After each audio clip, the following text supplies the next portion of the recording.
Well, a very warm welcome to you. Thank you for joining our live stream today. We're answering the question, can I trust the Bible? And you will find it very helpful if you grab one of these handouts.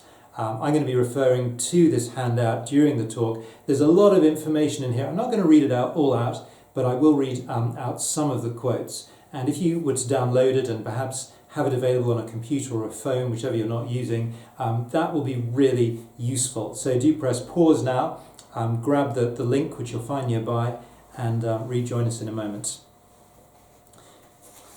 Good, well, welcome back. My name is Chris Fishlock, and we're answering the question today, can I trust the Bible? This is part of a series of questions that we're answering at St Nick's Church. So do look at our website, stnickschurch.org.uk, if you'd like more information about who we are and about the other questions that we're seeking to answer in the coming weeks. Turn to page 2 of this booklet. This is an atheist's creed. I'm just going to read out the first line of each paragraph there. I believe in the primacy of science. I believe in the total adequacy of evolution. I believe in what I can see, what I can touch. I believe in the goodness of humankind. I believe in me. I believe I only remain in the world as a fading trace. I believe in the finality of death, the rotting of the body. I believe in nothing. Now, these are statements which assume that there is no God and that life can be explained by naturalism, observations in the lab, evolutionary theory, day-to-day experience. The Bible, by contrast, the Bible is a direct challenge to the atheist and anybody who would form their views in such a way. Because the Bible claims to be a source of information from God from outside this world. So it's not me and my thinking, but God, His word about Himself, about us, and about what He wants from us and how we can relate rightly to Him. So it raises an important question. Our question today, can I trust it? You'll see it phrased at the top of page 3, the proposition. The Bible is not a collection of made-up stories, but is reliable history. It can be trusted. A few years ago, I was invited to speak at a city law firm, speaking on this subject. And at the end, everybody listened politely. One lady objected, and she asked a question. She said this: such a factual defence of the Christian faith is depressing. Part of the intrigue of Christianity, she went on, is the mystery and the faith that is required. Now, I had huge sympathy for her. Like many, her experience of the Christian faith had been reduced to ancient buildings and pews and brass-plated tombs and the such. Vicars wearing spooky, antiquated clothing and chanting and swinging incense, and all of this sort of stuff. This is a real tragedy. Because what that means is that things that really matter can often be obscured. And things that don't matter can be added in, which can actually change the very nature of the words themselves. So, if your Christianity, or perhaps the Christianity that you think people like me, believe, has not been clearly shaped by the Bible, then it may not be Christian at all. You see, the Bible tells us about things that matter, what a useful life consists of, what will happen when I die. That would be useful to know, wouldn't it? And how to relate to the God who made us. You may find the diagram helpful on page 3, halfway down. Worldviews. We all have one. Whether you've defined it or not, it's what you believe about everything, especially about what really matters. And a Christian has the Bible as their underlying authority. The Bible will shape our worldview. And most of us will find that we are work in progress. It's one of the joys of being a Christian is sort of constantly coming under good Bible teaching, and so having our ideas and our thinking challenged and shaped and becoming more like God's. And that's going to be something that takes a lifetime. We're always work in progress in that sense. Now, you may want to discuss this diagram with perhaps the person that sent you the link to this talk. For now, we're going to jump to the top of page 4. Because Christians base so much on the Bible, it's good to understand what we're actually dealing with. Christians believe that the Bible was ultimately written by God, divine authorship. I can't prove that claim to you, but I can tell you how you will be convinced. You see, if the Bible is written by God, then it must be the highest source of authority for proving the claim. So, you'll only be convinced if you read it yourself. It will have to prove itself to you. Let me try and illustrate. In my hand, I have a piece of solid gold. Do you believe me? It's quite a useful illustration to do when you're on the other side of a television screen today. I mean, do you believe me that I have solid gold in my hand? If I look at my hand, yeah, I can see solid gold. For you to believe, to know that it's true, you have to come and look in my hand yourself. So it is with the Bible. I can hold up the Bible and say, in the Bible, you will meet God face to face, and he will tell you what he wants from you, and he'll tell you about what eternal life is, what it really is. I can't prove that to you. You have to, in a sense, look for yourself, or listen to people who are explaining it accurately and well. That's the only way that you'll know that the Bible is true. Now, the way that God chose to give us his divine words was through human authorship. So with the capital B now, top of page 4. I thought you might like to know a few fun facts about the Bible. Did you know it's the best-selling book of all time? Guinness Book of World Records says over 5 billion copies have been sold. It would be, apparently, at the top of the bestseller list every week if it was included, but I think most book publishers like to give other books a chance.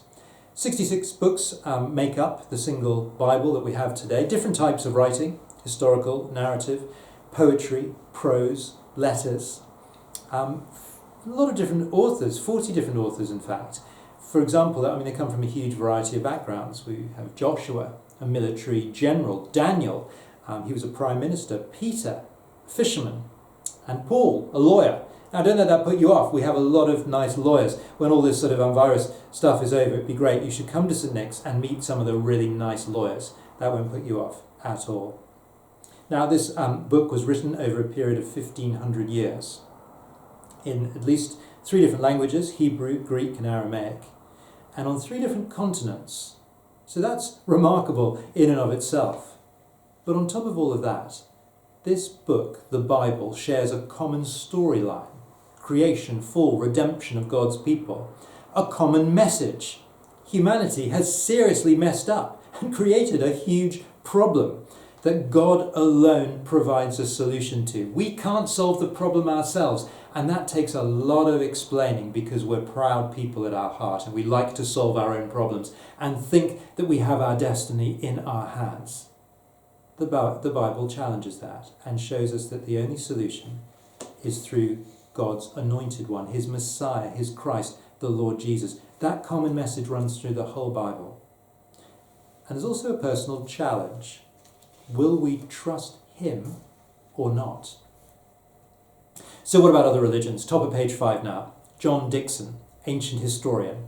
He writes, unlike the Hindu Upanishads, which focus on the believer's merger with the life force Brahman, or the Buddhist Tripitaka, which emphasizes the extinguishment of self and suffering, or the Islamic Quran, which centers on the nature and practice of submission to God, the New Testament revolves around a series of events said to have occurred in Palestine between 5 BC and AD 30. Essentially, you see, Christianity, the Christian faith, is about Jesus, what he said, what he did. And it's therefore open to a level of questioning and cross-examination that lots of other religions are not. And we as Christians welcome that. John Dickson, this quote isn't on your handout, so have a listen to this. John Dickson goes on and writes this: it is as if the Christian faith places its head on the chopping block of public scrutiny and invites us all to take a swing. Well, today we will take a swing by asking some important questions. And the rest of the argument that I'm going to present to you focuses just on the New Testament. Why, you might ask, just the New Testament? Well, 2 reasons. One, because of time, we only have limited time, so to focus just on part of the Bible makes sense. But also significantly, if we can show the credibility of the New Testament, then it will to a certain degree underline the credibility, the reliability of the Old Testament, because lots and lots of quotes are used by Jesus and the New Testament writers from the Old Testament. So if we can see that the New Testament is valid, it casts a lot of confidence in the direction of the Old Testament as well. So I think there are two questions that must be answered. You'll see that at the top of page 5 now. Sorry, middle of page 5. First, is the Bible reliable history? And secondly, has that history been accurately preserved? If yes to both, then I hope you'll agree. At the very least, it must be worth taking a closer look. So, A, is the Bible reliable history? Some would say no, and I guess it'd be good to bring out the big guns. We've got Professor Richard Dawkins, his well-known book, The God Delusion, and he writes this. I'm just going to read the underlined words in your handout. Ever since the 19th century, scholarly theologians have made an overwhelming case that the Gospels are not reliable accounts of what happened in the history of the world. Next paragraph. Much of what they wrote was in no sense an honest attempt at history. And then top of page 6.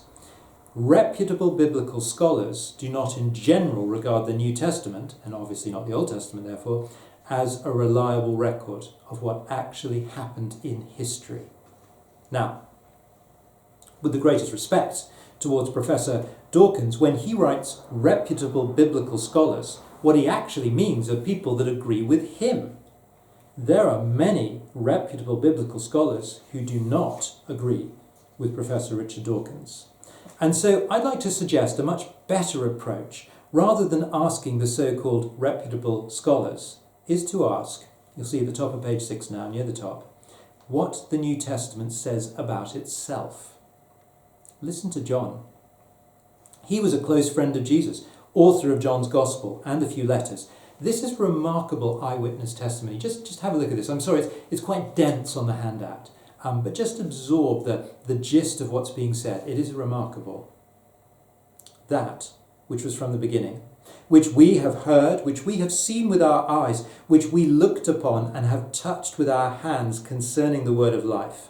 The life was made manifest, and we have seen it, and testified to it, and proclaimed to you the eternal life which was with the Father, and was made manifest to us.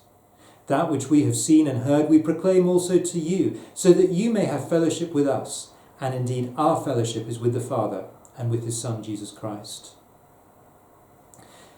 Can I just say, the stakes are tremendously high at this point.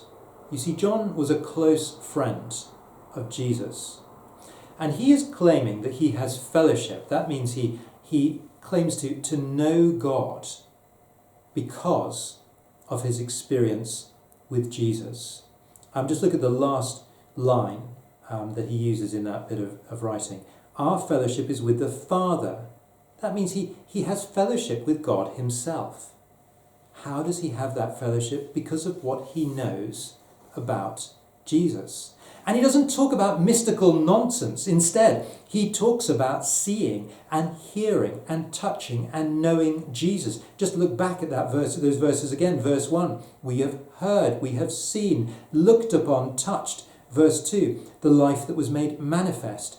Verse 2 again, we have seen it, we testify to it. Verse 3, that which we have seen and heard, we proclaim also to you, so that you may have fellowship with us. John knew Jesus personally. That's not hearsay. That's first-hand, reliable eyewitness testimony of somebody that knew Jesus. And he said, by knowing Jesus personally, we got to know God himself. You see, Jesus claimed to be God himself. That is a remarkable thing. First-hand, eyewitness account of God. Now, that's something to work through yourself. But do you see that, therefore, what this means in terms of what the New Testament says about itself? It's not hearsay. Let me bring out another well-known writer, Christopher Hitchens. This is his book, God is Not Great. Christopher Hitchens has died recently, so I should probably refer to him as the late Christopher Hitchens. And in this book, as he talks about his views on religion and particularly Christianity, he says that the New Testament is hearsay upon hearsay upon hearsay. But that to me sounds like somebody who hasn't really thought and read about the New Testament very carefully. You see, it's not hearsay, as we've just looked at. It's reliable testimony emerging from and verified by the eyewitness community. That it emerges from the eyewitness community is the point that we've just made from John's letter. Remember what he said, that which we have seen and heard we proclaim to you. But it's also verified by the community. It's not that one man saw something, got on his camel, rode over the mountains into a desert community, and then spent weeks trying to persuade people who were oblivious to the person of Jesus who he was. That's not the case at all. There are some really interesting ways of testing this. You see, the fact that these facts were written down by people who were experiencing Jesus there and then, and explaining these things to, their first written accounts were then explained to and written and spoken into a community of people who could have verified these facts. That changes everything. Now we can test these things. One of the things that this writer, let me just hold up another book, Can We Trust the Gospels? Peter J. Williams, Can We Trust the Gospels? Really good, just written a few years ago, really excellent sort of defence of why the Gospels are trustworthy. And he draws attention to a number of tests of veracity, as he calls them, tests of accuracy. And he uses a quite fun subject of geography to show how reliable the New Testament is. You see, the question is raised, did the Gospel writers, Matthew, Mark, Luke and John, did they know enough, were they close enough to the events on the ground to be able to write accurate history? Details of geography can be tested. But all the Gospels, they refer to things like bodies of water, rivers, seas. They refer to roads and means of travel and gardens and general sort of landscape features. Now, he points out that even if they had access to all the known data that we've ever been aware of on that period in time and in history, then it still wouldn't have been enough to produce the accounts that they produced. In fact, he goes further and says the Gospels actually provide a valuable source of geographical information, which is shown to be accurate and unique. Now, this doesn't prove that they're true. What it does is eliminate objection. Another chap who's writing about all of this very reliably is Richard Bauckham. He's wrote a quite hefty book, Jesus and the Eyewitnesses. I haven't read it all, but I've skimmed through it and picked out particularly his argument about names. He argues, again, that the Gospel writers and their use of names, many names across the 4 different Gospels, not all of them exactly the same as each other. There's a lot of crossover, but some unique names in each Gospel too. Again, they fit very well with the names you would expect. Let me try and illustrate this. You see, if we all lived sort of 500 years in advance, and let's say I was writing a story, a historical account, I was writing a bit of historical fiction about the time that we actually live in now, 2020. Okay, so imagine we're 500 years ahead and we're writing back about this time.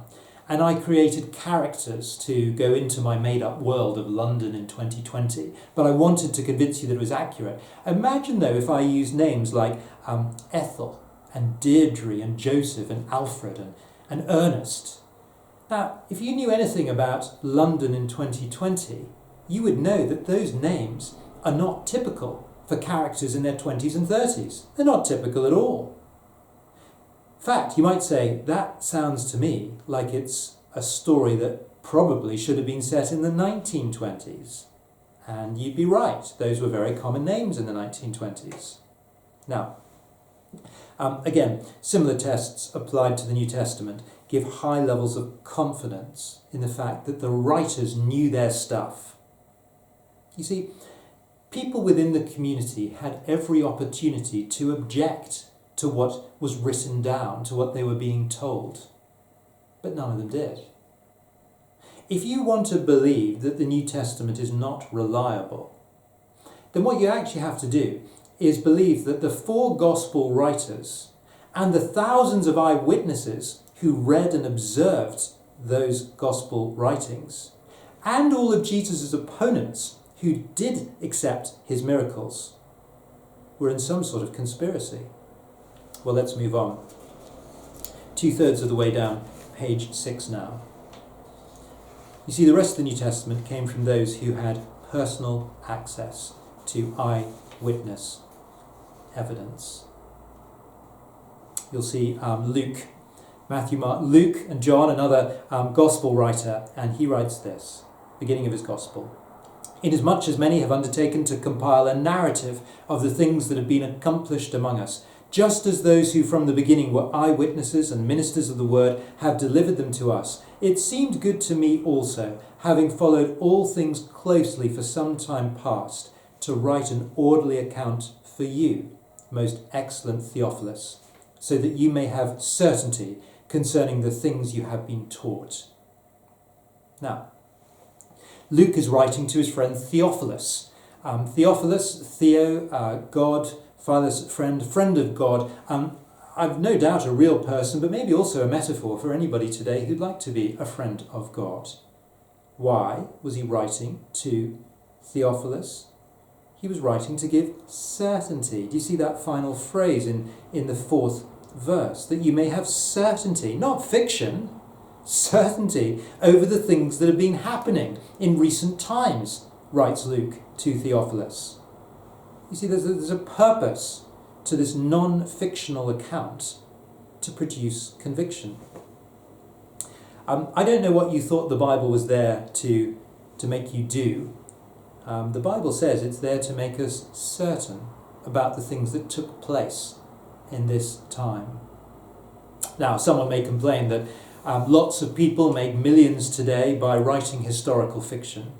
They investigate a time in history, they create characters and place them back in history and make millions. I was giving an example along the sort of the names idea just now, an illustration of that. People might take that further and say, well, if Dan Brown can do it successfully and make millions, then why not the gospel writers? Maybe they were just writing a bit of historical fiction. At least 2 things can be said about that. Very obvious things, I hope. Firstly, a literary fact, that type of historical fiction, a type of literature, didn't exist for another 1,600 years. That's hugely significant. But secondly, you'd have to ask what they had to gain. You see, Dan Brown found fame and fortune. The gospel writers did not. All of them criticised, ostracised, martyred, with one exception. John was the only one not martyred, and instead he was sent exiled. Anyway, it would also be an impossible thing to be able to pull off, simply because of the number of non-Christian writers who were writing at the same time or soon after, and they were writing about Jesus. The New Testament writers would have to be in a mass conspiracy with not only each other, not only the huge community they were writing into, but also all the non-Christian historians writing at a similar time. Because the facts that the non-Christian historians come up with corroborate the New Testament. I've listed some of the non-Christian historians there on page 7. We'll jump down to a summary. I think it's quite a useful summary. A third of the way down page 8. You'll see all of the details of facts that can be established just from non-Christian writing. The name Jesus, the place and time of his public ministry, the name of his mother, Mary, the ambiguous nature of his birth, the name of one of his brothers, his fame as a teacher, his fame as a miracle worker. Let's jump to the last 2. The report of Jesus' appearance to his followers after his death, and the flourishing of a movement that worshipped Jesus after his death. In other words, quite a lot. Look at the conclusion that Professor Craig Blomberg draws. 2nd paragraph, top of page 9. A careful analysis of the genres of Matthew, Mark, Luke, John, and Acts suggests that their writers were not only able to provide trustworthy history, but that they were intending to do so. The limited external evidence from non-Christian writers, later Christian writers, and archaeology almost always confirms that where they can be tested, the evangelists, that's just a reference to the four gospel writers, did record accurate historical information. All of the above evidence is adequate to place the burden of proof on the shoulders of anyone who would deny the trustworthiness of untestable data. And so I think it's worth pausing at this point and asking perhaps a personal question. You see, to doubt the New Testament goes against the grain of evidence. What would be your real reason for not taking the New Testament seriously? Do you have access to documents, evidence, archaeology that other people within the Christian community, me and more significantly scholars and historians that understand all these things in detail, do you have access to that sort of evidence that would cast doubt? Perhaps, up until now, you didn't really realise what's at stake with the Christian faith. Can I just say, it's never too late to start. Today would be a great day to start your investigation in a little bit more depth. Perhaps today has whetted your appetite. Why don't you dive into John's Gospel? We've been looking at that as a church family. A really great way to get to know Jesus and to begin to have that fellowship with God as we meet Jesus face to face in the Gospel of John. So, that was the first question. Did they write accurate history? Now, secondly, much more briefly, has that history been accurately preserved for us? Well, we're at the top of page 10 now. Another quote by Richard Dawkins. I won't read it out. He essentially levels the Chinese whisper's accusation, and he includes a lot of other factors like scribes and their own agendas. The argument sounds convincing until you hear some of the counter-evidence. So, let's look at the counter-evidence, the small b on the handout. It's a third of the way down page 10. How do other ancient historical writings compare? Let's look at some of the textual facts. First one, the number of manuscripts. All these listed here are people and events in history that are considered to be trustworthy, actual events. And I hope what stands out very obviously from this list is the sheer number of New Testament writings that exist. 24,000 documents in Greek, Latin, Syriac, Ethiopic. Look at the second point, bottom of page 10. The time interval. This is the time interval between when the document was first written and the earliest surviving copy that we have today. Take Caesar and his Gallic Wars. Now, I use that as an example. I don't think it says Gallic Wars on your handout there, but it was one of the big events, of course, of Caesar's life, the Gallic Wars. And it's a very similar period of time to the New Testament. Now, the first accounts are thought to have been written down about 100 to 44 BC. But today, the oldest surviving copy of those original documents, because they all sort of shredded and disappeared, the oldest surviving copy, 900 AD, that's 1,000 years after the event took place. But here's the significant thing. No historian doubts that that event took place. It's a chance just to turn to the back of your handouts. You'll see this sort of brown piece of fragment here. It's actually a fragment of John's Gospel. It's called the Rylands Papyrus. It's got a code, P52, and it was found. You can see it. I think the Rylands Library is in Manchester. You can actually go and see it today if you wanted to. It's got a little bit of John's Gospel on both sides of it, chapter 18, little bits quoted. If you were to translate the Greek that you can see there, you'd find bits that match our New Testament today from that same part. Now, it's only a little fragment, but the significant thing is it was found in 130 AD. Sorry, it was found recently, but it's dated to 130 AD, I should say. And it shows that John's Gospel was circulating in Egypt within a very short amount of time after the life and times of Jesus. That's hugely significant, the fact that there were documents circulating in Egypt that corroborate with our New Testament today. And as you go on in history, you'll find lots and lots more evidence, which of course is what gives us the full picture. Go to the British Library, a little bit closer than the Rylands Library, and you'll find the Codex Sinaiticus. I love this book. It's a complete copy of the New Testament. It's dated to about 350 AD. It was found in St. Catherine's Monastery in Sinai. And, the New Testament as we have it today. That's a remarkable thing. It's written in the original language, in Greek. But what a wonderful thing to think that in Sinai they'd already had a complete copy of the New Testament as we have it today, and it was circulating there. And again, you can start to see, as you put together the different copies of different manuscripts from different cultures, you can start to get a picture of what happened. Now, here's the real challenge to come to anybody that wants to take this seriously. The events were first written down by the eyewitnesses, and then they were copied in different languages through different cultures over many hundreds of years. Okay, Professor Richard Dawkins wants to level the Chinese whispers argument, saying that things changed along the way. But actually, there's an easy way to test that. The events happened, and then different cultures copied.